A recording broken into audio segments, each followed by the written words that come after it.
uyu mugabo uri mukekwaho ibi bintu mwabagabo mwe aho muri hose mu Rwanda hehe ku isi hose no mu Burayi no muri za Amerika na hehe hose iki kintu ari makekwaho nuko ari we wagaragaye ariko ubu ngubu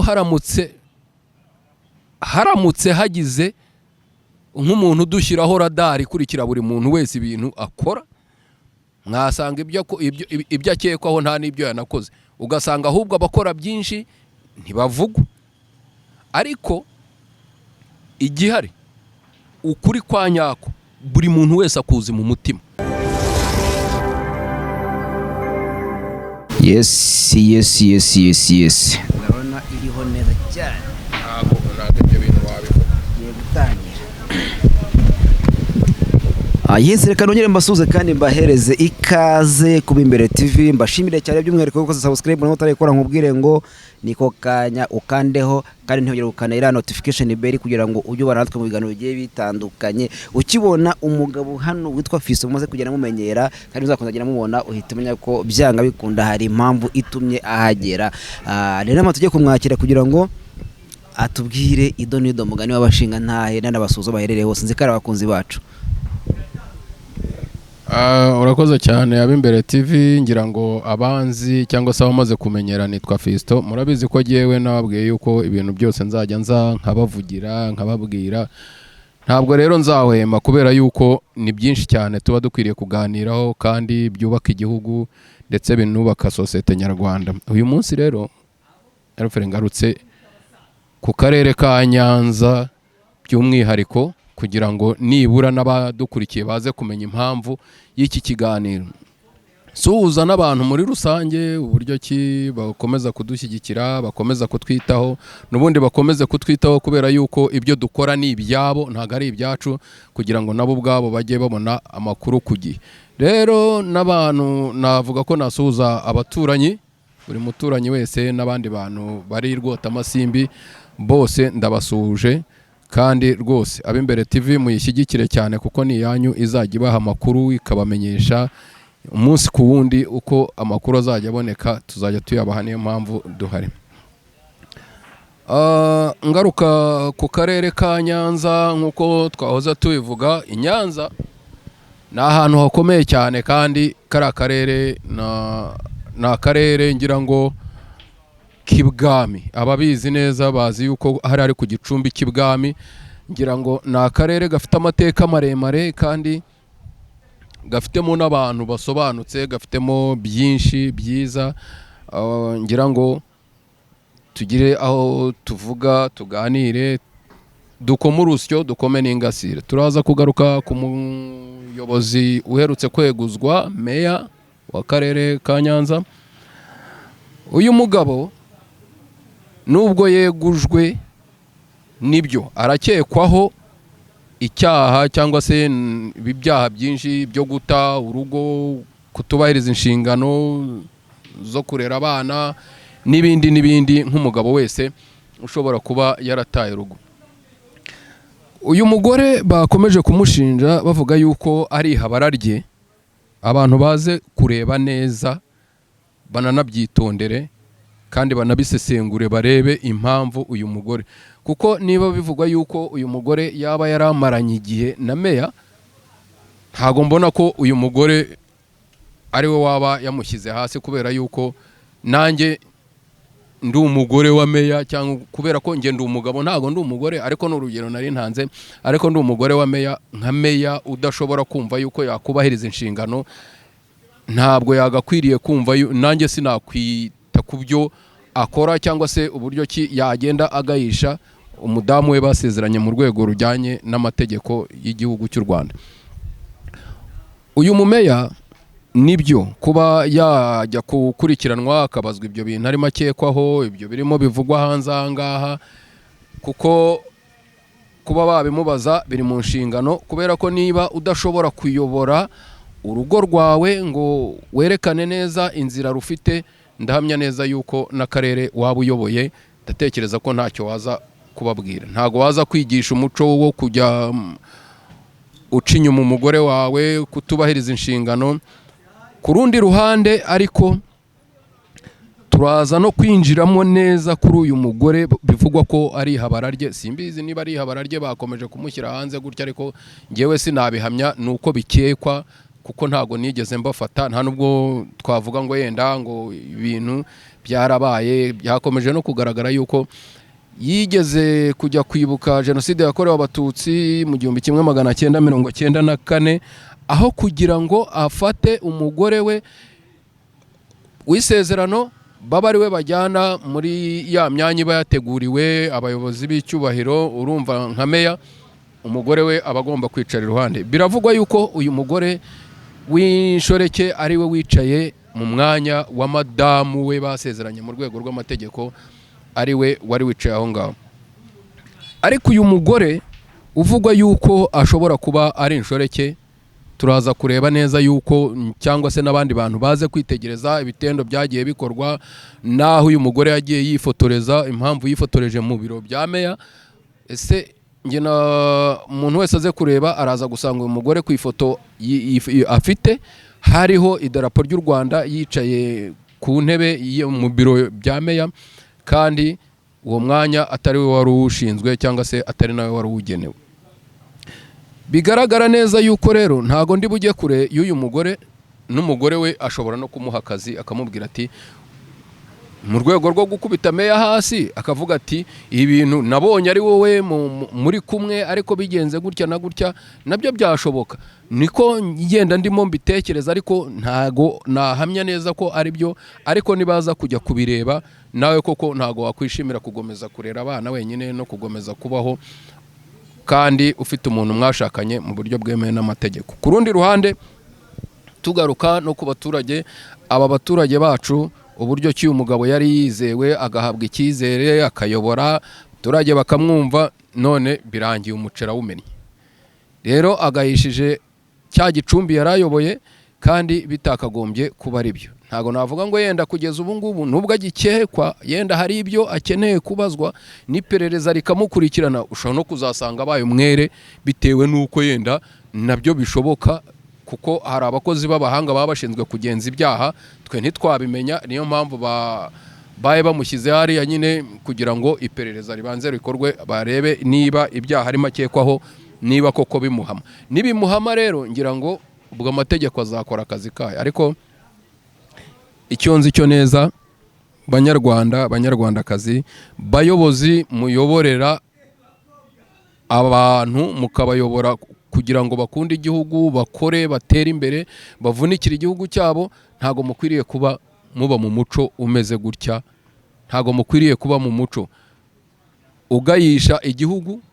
Niba umuyobozi yakugiriye icyizere, niba perezida wa repubulika yakugiriye icyizere akakubwira ati wowe meya, wowe witwa Fisto cyangwa se uriya yitwa Jean Paul, wowe witwa Alfred, urabona hano ngewe ndi hano, hari ibindi bibazo bihari ndimo ngenda nkurikirana, ariko kuko nkugiriye icyizere numva nshobora yuko wagenda ukambera umuvugizi wa rubanda waho hantu hepfo, ntagera umunsi ku wundi we wajya umpereza ibyo abaturage bakeneye nkabishyira mu bikorwa nka perezida wa repubulika.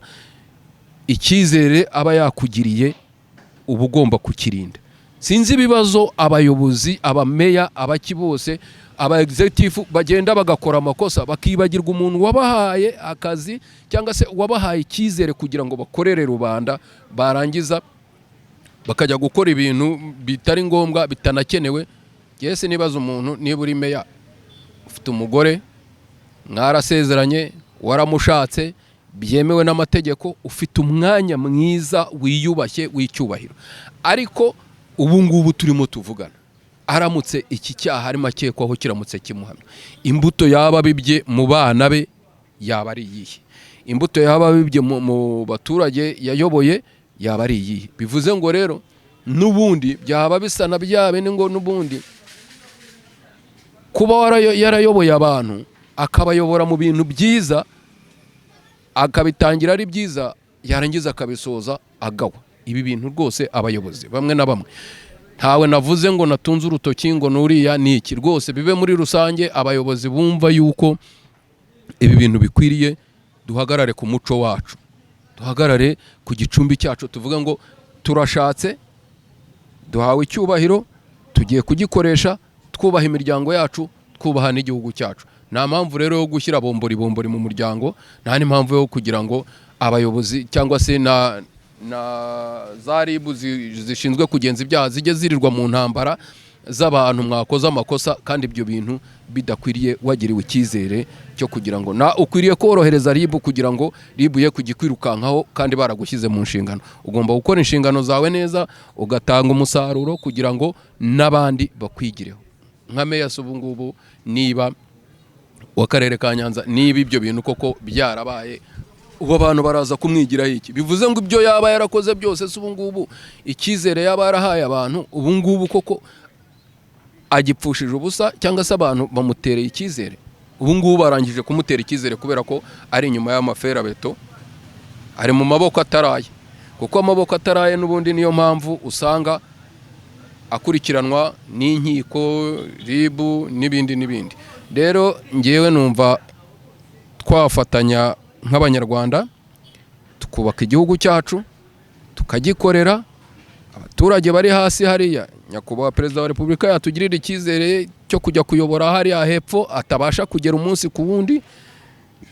Si uko abatahagera, arahagera. Impamvu ahagera ni uko wowe yahagushyize, yaguhaye icyizere, genda ufasha abaturage banjye, aho kugira ngo bafashe urimo urabibamo imbuto itari ngombwa. Rero dukwiriye kubikosora abayobozi, cyane cyane tugatanga umusaruro mwiza, tukaba icyitegererezo uko abantu dukwiriye kuba tuyobora, nabo ubwabo bakiyumva neza yuko badufitiye icyizere.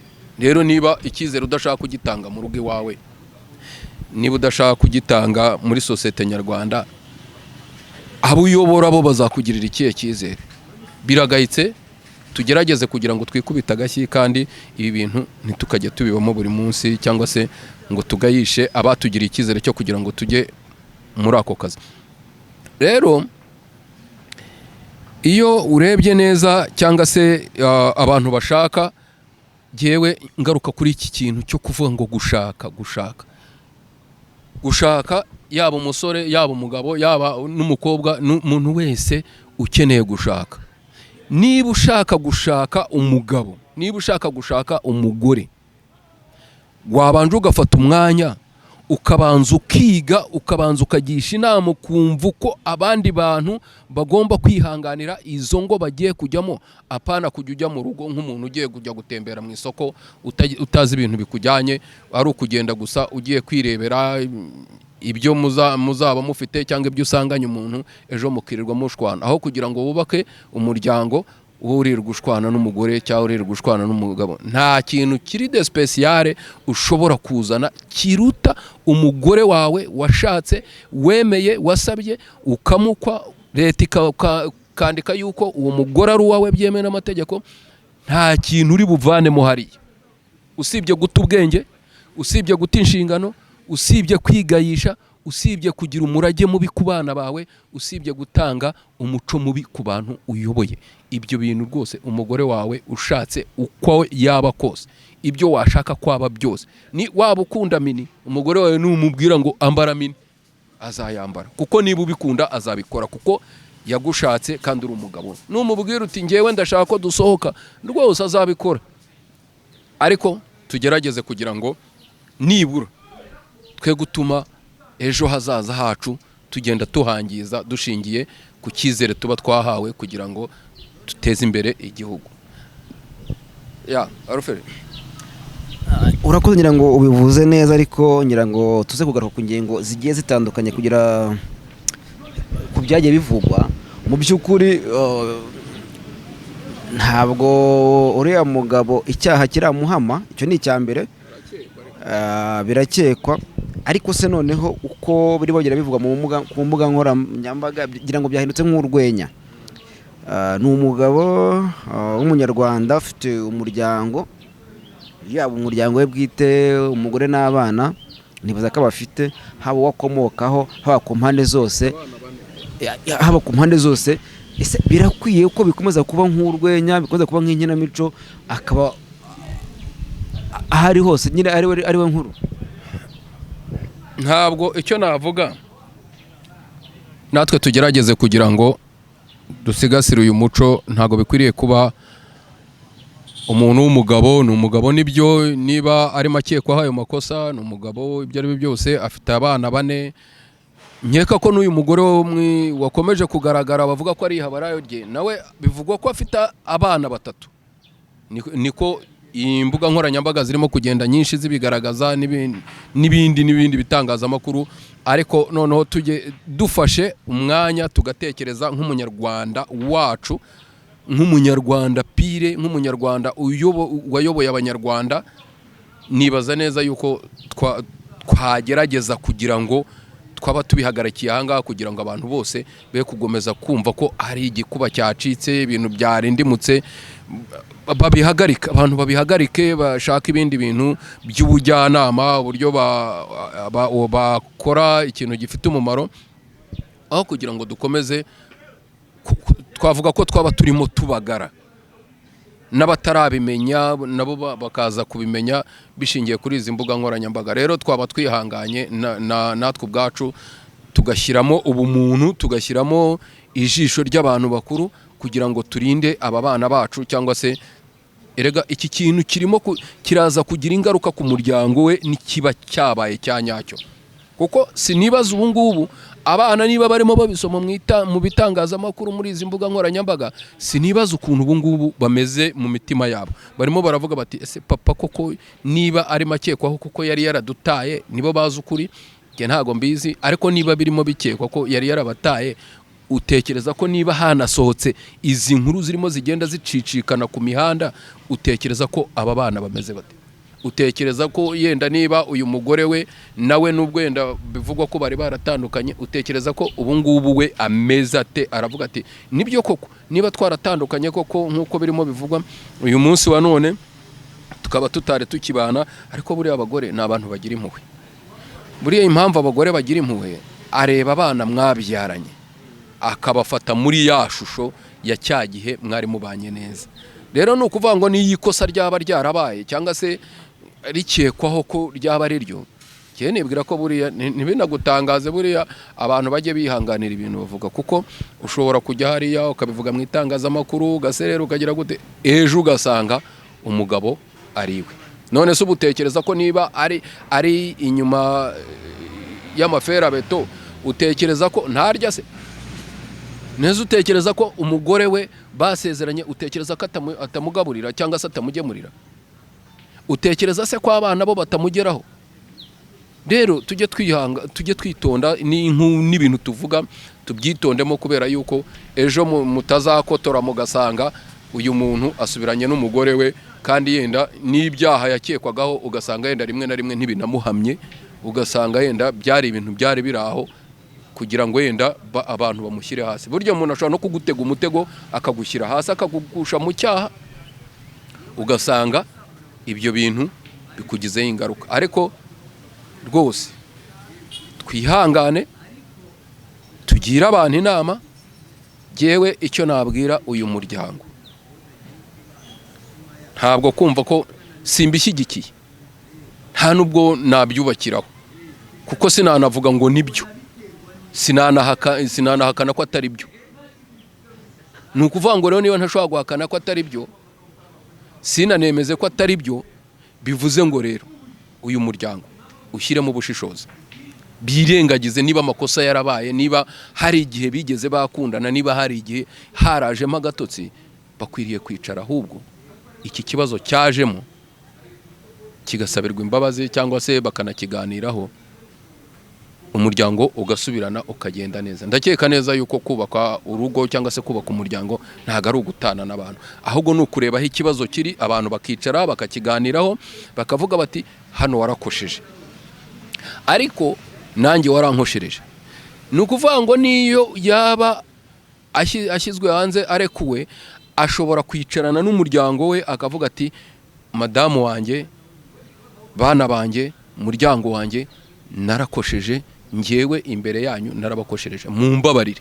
Icyo ni kimwe, ibyo ahereye mu muryango we. Icya kabiri, bidakuyeho ko nanone ashobora kuza imbere y'abaturage akavuga ati baturage, banyarwanda, banyarwandakazi, narakosheje niba iki cyaha cyarampamye, niba byaragenze gute, niba senda ari inkuru zavugwaga gutyo gusa hajemo igisebo, ariko ntago ariko narindi. Ndagira ngo ngewe mbasaba imbabazi ku mugaragaro, noneho n'abantu nabo bagatangira kumwiyumvamo. Ariko ntago wafata ibintu ngo kuko babiguhaye gusa ugende urekure wumve yuko byahagaze, wumve ko byarangiye. Ntago ariko umuco nyarwanda wubatse. Umuco nyarwanda uko wubatse ni ukwemera gutsindwa n'ikosa ryabaye, kuko iri kosa ririmo riba ngewe ntago mbizi, kuko meya ntago nageraga iwe, sinjya mu rugo iwe, ariko ubu noneho ndimo ndamenya amakuru yiwe kandi nge ntarigeze njyayo. Nundi arimo arabimenya, n'abandi. Isi yose irimo iramenya meya w'akarere ka Nyanza. Niba ukomoka mu karere ka Nyanza aho uri hose, ntiwumve yuko ugomba guca iteka, imbabazi zibaho. Ubabarire uyu mumeya, kandi ikindi ukwiriye no kuba wegera umuryango we ukawugira inama, ukawusaba kwihangana, ukawusaba guca bugufi, ndetse n'ushobora kuba yatekereza yuko ibyo bintu biri ku rwego rwo hejuru, ukamubwira uti ibi bintu ntago ari byo, kuko yenda ibyo nibireba umuryango.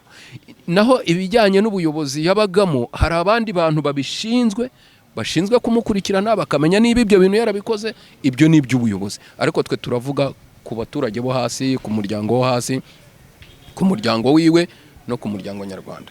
Rero abantu bihangane Alfred, kuko nibyo bintu bya mbere mbona nabwira abantu, kurenza uko abantu bashobora gupanika bakagenda bakumva ko umuntu yaciye nk'amabere yagize gute.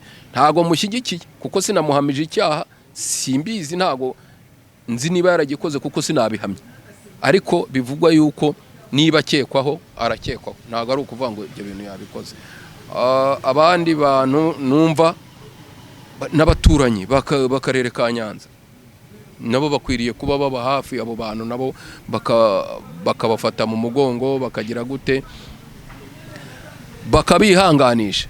Kandi n'igihugu bwacyo ndumva neza yuko n'umuryango nawo ntago wagakwiriye kwicara ngo urebere gusa gutyo. Umuryango numara kumva ko iki cyaha cyamuhamye, nawo ukwiriye gusaba imbabazi, ukavuga uti okay, umuntu niba byarabaye ni umuntu wacu. Erega ntago wafata abantu bose buri uko bakoze ikosa ngo wumve ko wabajugunye, ntago bibaho, kuko abantu tugira amakosa menshi. Ubu baje ribiramutse igiye kutugenzura umunsi ku wundi, ikagenzura buri muntu, wasanga nta muntu numwe udafite ikosa ubaho. Amakosa turayafite menshi, ahubwo uburyo tuyakoramo n'uburyo tuyitwaramo n'uburyo tuyakosora.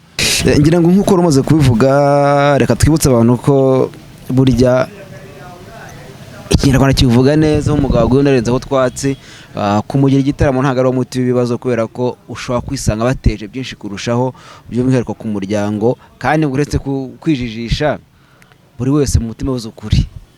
Abenshi bajya bavuga ati yaguye hazima rwose ntawe utahagwa, ariko bisobanuye ko guhita dufata uriya kuko ari waguye mu cyaha tukamujajinga muri wa buryo, tukamusebya, tukamuteza isi, buriya ngira ngo turi kwirengagiza ukuri kuri mu mitima yacu. Ariko ntago bikwiye, ahubwo bakwiye kumenya ko umuntu n'inkundi nyine yarakosheje, ariko ntabwo ari ugucibwaho iteka, cyane ko ubuyobozi bari kubikubikirana. Ariko gufata nk'umwana we ahaciye agasanga ifoto ni se, ahaciye agasanga ifoto ni mama we, ni ukwangiza uburenganzira bw'abariya bana, haba ku ruhande rw'umugore cyangwa rw'umugabo. Biriya turi guhemukira uriya muryango, bariya abana be. Urumva nawe ari wowe, nzi ko ntawe akishimira kubona uwo bavukana yabaye igitaramo. Nta muntu ushobora kubyishimira, kuko buriya usibye yuko abantu benshi b'abagabo, kajya nibwirira abagabo, uyu mugabo uri mukekwaho ibi bintu, mwabagabo mwe aho muri hose mu Rwanda, hehe ku isi hose, no mu Burayi no muri za Amerika na hehe hose, iki kintu arimo akekwaho nuko ari we wagaragaye. Ariko ubu ngubu haramutse hagize nk'umuntu dushyiraho radari ikurikira buri muntu wese ibintu akora, mwasanga ibyo akekwaho nta n'ibyo yanakoze, ugasanga ahubwo abakora byinshi ntibavugwa.